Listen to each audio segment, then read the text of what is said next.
Bonjour à tous, bonjour à toutes. Tout dépend de l'endroit où vous vous trouvez sur cette planète Terre. Bonjour à tous les Africains, à toutes les Africaines. Je suis Léopold Seth Adwoa-Ingwol, je suis écrivain, je suis panafricaniste. Je suis également militant des droits de l'homme, du droit des peuples à disposer d'eux-mêmes.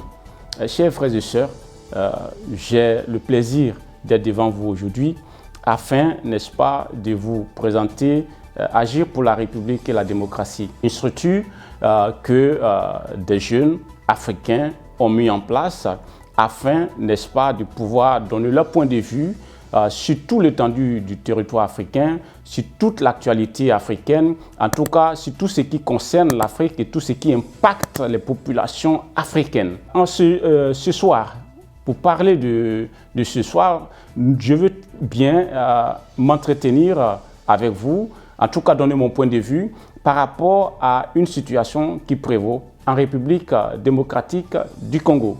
La République démocratique du Congo est dans une phase aujourd'hui, bien entendu je n'irai pas jusqu'à la genèse de cette phase, on aura la possibilité dans d'autres situations, en tout cas dans d'autres émissions, de pouvoir nous exprimer sur cette question-là. Évidemment avec d'autres amis, d'autres camarades militants au sein d'Agir pour la République et la démocratie. Alors aujourd'hui, parlant de la République démocratique du Congo, je vais juste donner un débriefing de la situation. Nous avons tous assisté avec, bien entendu, un certain scepticisme les élections. Les élections qui ont eu lieu en République démocratique du Congo. Nous savions dès le départ qu'en aucun cas, le président sortant, Joseph Désiré Kabila, ne pouvait être élu. Quelle que soit la marmaille, quel que soit le tripatouillage des élections qu'il aura fait.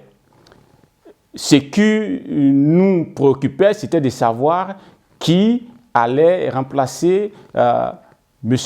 Joseph Désiré Kabila. Après les élections, on a tous suivi ce qui s'est passé. Et puis, la proclamation de Félix Tshisekedi. La proclamation de Félix Tshisekedi ayant suivi, on s'est étonné de voir que M. Tshisekedi est président de la République, mais il n'a pas les pleins pouvoirs au Congo, et selon la Constitution du Congo, parce qu'il n'a pas l'Assemblée nationale acquise à sa cause, il n'a pas le Sénat acquis à sa cause. Par conséquent, il ne peut pas véritablement et valablement gouverner. Il sera obligé donc de soit gouverner par ordonnance ou, n'est-ce pas, gouverner en collaboration avec le parti qui détient la majorité à l'Assemblée nationale, la majorité au Sénat. Et ce parti-là, c'est qui? Mais imaginez-vous bien, c'est le parti de Joseph Désiré Kabila qui a lamentablement perdu les élections. Alors, vous me direz, mais comment cela est possible? Mais c'est la question que nous nous sommes posée également.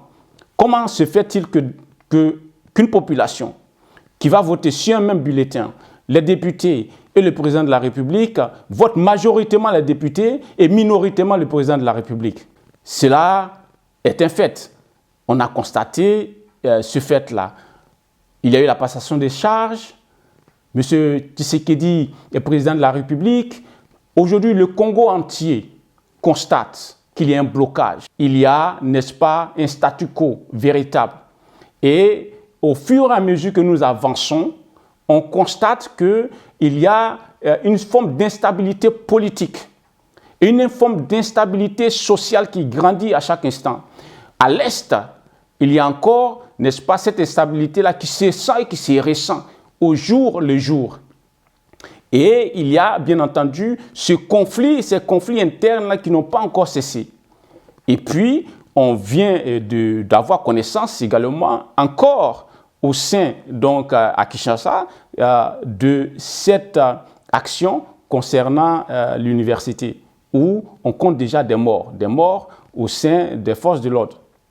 Mais je me dis, pour moi, que si les étudiants ont réagi de la sorte jusqu'à ce n'est pas encore vérifié, en tout cas commettre ces morts-là, ça suppose que quelque part, il y a eu, n'est-ce pas, des réactions ou une répression qui a également, somme toute, provoqué des morts ou des blessés.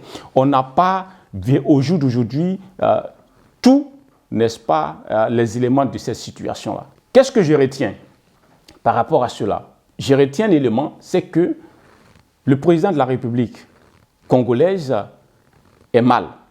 Il est mal barré. Il est dans tous les problèmes. Qui peut le sortir de cette situation où il est, de cette alliance dans laquelle il est, qui le maintient, donc cette alliance où il est minoritaire, où il est lié, où il est incapable de prendre des décisions véritables, souveraines pour son peuple? C'est le peuple congolais. C'est l'opposition congolaise qui doit jouer son rôle d'opposition, qui doit, n'est-ce pas, influer et amener, démontrer qu'il soutient le président de la République et, n'est-ce pas, l'amener à décider de prendre des décisions qui s'imposent afin, n'est-ce pas, d'assumer sa responsabilité vis-à-vis du peuple. Parce qu'il a été élu pour le peuple, par le peuple et pour le peuple. Il doit assurer la sécurité du peuple. Il doit assurer la santé du peuple. Il doit assurer le bien-être du peuple. Et cela, il faut qu'il le fasse. Il faut qu'il le fasse. Aujourd'hui, donc, nous appelons à une prise de conscience des Congolaises, des Congolais, de l'opposition congolaise, de la MOUCA, afin que chacun s'investisse. Chacun s'investisse. Je pense que le problème aujourd'hui du Congo, c'est cette alliance. Cette alliance du président Tshisekedi et son parti, et puis, n'est-ce pas, le parti de M. Joseph Kabila. Maintenant, comment démêler cela? Comment dénouer cela?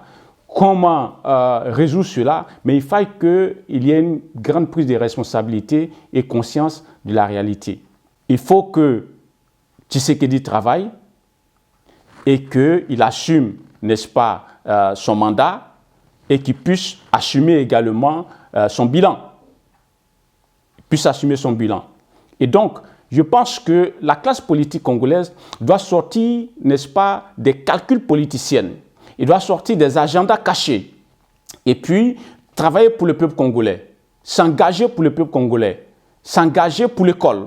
S'engager pour la santé. S'engager pour le social. Cela est important. Et c'est cela leur engagement. Et comme nous sommes pour les droits de l'homme, nous sommes pour la démocratie, nous sommes pour la République. La République, elle a des valeurs. Et les deux éléments fondamentaux de la République, c'est instruire et défendre, protéger les enfants de la République. Il est impossible qu'il y ait une telle crise au sein de l'école, de l'université, qui doit déboucher sur des morts. C'est impossible dans une République. Et cela, le président de la République doit assumer, n'est-ce pas, sa responsabilité, ou en tout cas assumer les conséquences. Il faut que le ministre de l'Enseignement assume les conséquences. Il faut qu'il explique pourquoi et comment est-ce que nous sommes arrivés à cette situation. Il faut que chacun, au niveau des autorités, chacune des autorités, chacun à son niveau, dans sa gestion du pouvoir qui lui est conféré, puisse assumer ces responsabilités-là. Et pour cela, il faille que le Congo sorte, les hommes politiques congolais sortent des calculs politiciens. Nous reviendrons plus en détail sur le deal qu'il y a eu et entre M.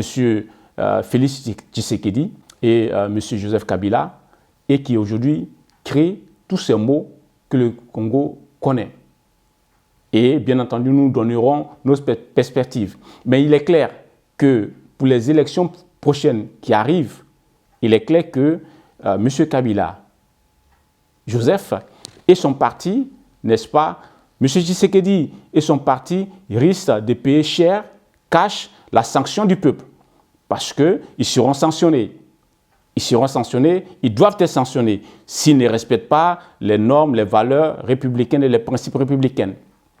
Voilà un peu notre point de vue par rapport à la République démocratique du Congo. Si vous avez aimé notre point de vue, si vous êtes d'accord avec nous qu'il faut que les hommes politiques congolais sortent des calculs politiciens, abandonnent leur agenda particulier et qu'ils se consacrent, n'est-ce pas, dans l'action politicienne sur les valeurs de la République, à défendre l'intérêt, n'est-ce pas, du peuple congolais, des jeunes Congolais, la santé, la sécurité des Congolais, partagez, likez et puis rejoignez Agir pour la République, ce mouvement panafricain.